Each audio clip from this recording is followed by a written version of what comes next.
تاج نظر ہے حال میرا سرکار توجہ فرمائے سرکار توجہ فرمائے۔ اعوذ باللہ من الشیطان الرجیم، بسم اللہ الرحمن الرحیم۔ الصلاۃ والسلام علیک یا رسول اللہ، الصلاۃ والسلام علیک یا حبیب اللہ، الصلاۃ والسلام علیک یا نور اللہ وعلی آلک واصحابک یا سیدی یا رحمۃ للعالمین۔ آج کا میرا یہ پیغام خصوصی ان لوگوں کے لیے ہے، تبلیغی جماعت والے جو جگہ جگہ جا کر دین کی تبلیغ کرتے ہیں۔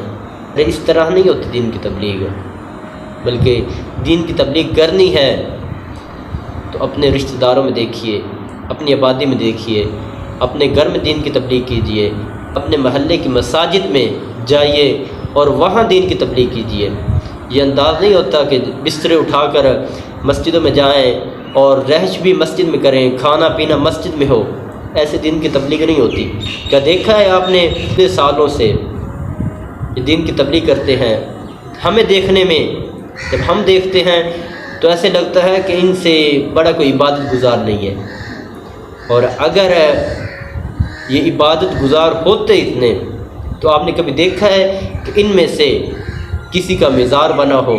آج اگر دنیا پر مزار ہیں تو اہل سنت و جماعت ہیں۔ یہ دیکھیے پاک پتن شریف میں حضرت باب فرید الدین مسعود گنج شکر رحمۃ اللہ علیہ آپ کا مزار ہے۔ یہ سنی تھے، اصل سنی تھے۔ یہ لاہور میں دیکھیے حضرت داتا گنج بخش علی حجویری، یہ اصل سنی تھے۔ اجمیر میں دیکھیے کہ خواجہ غریب نواز بندہ پرور، آپ اصل سنی تھے۔ یہ فقط ہماری آنکھوں کا دکھلاوا ہوتا ہے۔ اگر یہ اتنے بھی دین پر عمل کرنے والے ہوتے، اتنے بھی عبادت گزار ہوتے تو ان میں سے بہت سارے ہیں، ان میں سے کسی ایک کا تو مزار ہوتا، لیکن ہمیں اس دنیا میں نہیں ملے گا کہ ان میں سے کسی ایک کا بھی مزار ہو۔ خدارا یہ اس طرح دین کی تبلیغ نہیں ہوتی۔ اگر کسی کو دین کی تبلیغ کرنی ہے تو دیکھیے اگر کوئی گناہ کر رہا ہے تو اس کو دین کی تبلیغ کیجیے، اس کی اصلاح کیجیے۔ یہ لوگ اہل سنت و جماعت کی مساجد میں آ کر لوگوں کو برگلاتے ہیں۔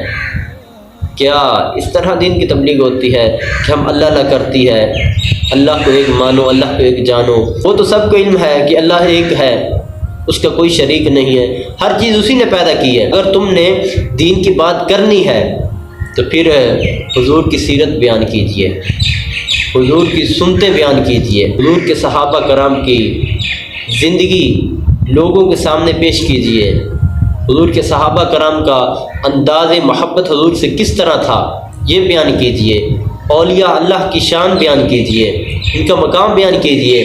یہ بھی کوئی انداز ہوتا ہے کہ اللہ کو مانو، اللہ کو جانو، ہم اللہ اللہ کرتی ہے، اللہ تعالیٰ فرماتی ہے، نعوذ باللہ یہ بھی کوئی الفاظ ہے؟ اللہ تعالیٰ کی شان کے اندر اللہ تعالیٰ فرماتی ہے، اور اگر کسی صحابی سے کوئی حدیث روایت ہوتی ہے تو وہ بھی اسی طرح بیان کرتے ہیں کہ فرماتی ہیں۔ جس مثال کے طور پر حضرت ابو بکر رضی اللہ تعالی عنہ فرماتی ہیں، یہ کیا بات ہوئی؟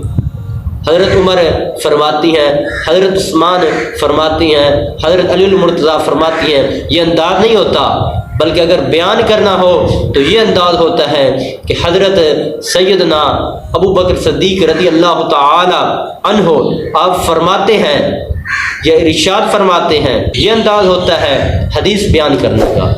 حضرت عمر رضی اللہ تعالی عنہ فرماتے ہیں، عثمان غنی فرماتے ہیں، حضرت علی المرتضیٰ فرماتے ہیں، یہ بھی انداز ہوتا ہے کوئی؟ تو خدا را ایسے لوگوں کو اہل سنت و جماعت کی مساجد میں ان لوگوں کو نہ آنے دیں، بلکہ ان کا داخلہ اہل سنت و جماعت کی مساجد سے ممنوع کر دیں، اور ایسے یہ عہد کر لو کہ ہم ان لوگوں کو، یہ تبلیغی جماعت والوں کو اپنی مساجد میں آنے سے منع کریں گے، ہم اپنی مساجد میں انہیں نہیں آنے دیں گے۔ ان کی خود کی اصلاح ہونی ہوتی ہے، وہ آگے لوگوں کی اصلاح کر رہے ہوتے ہیں۔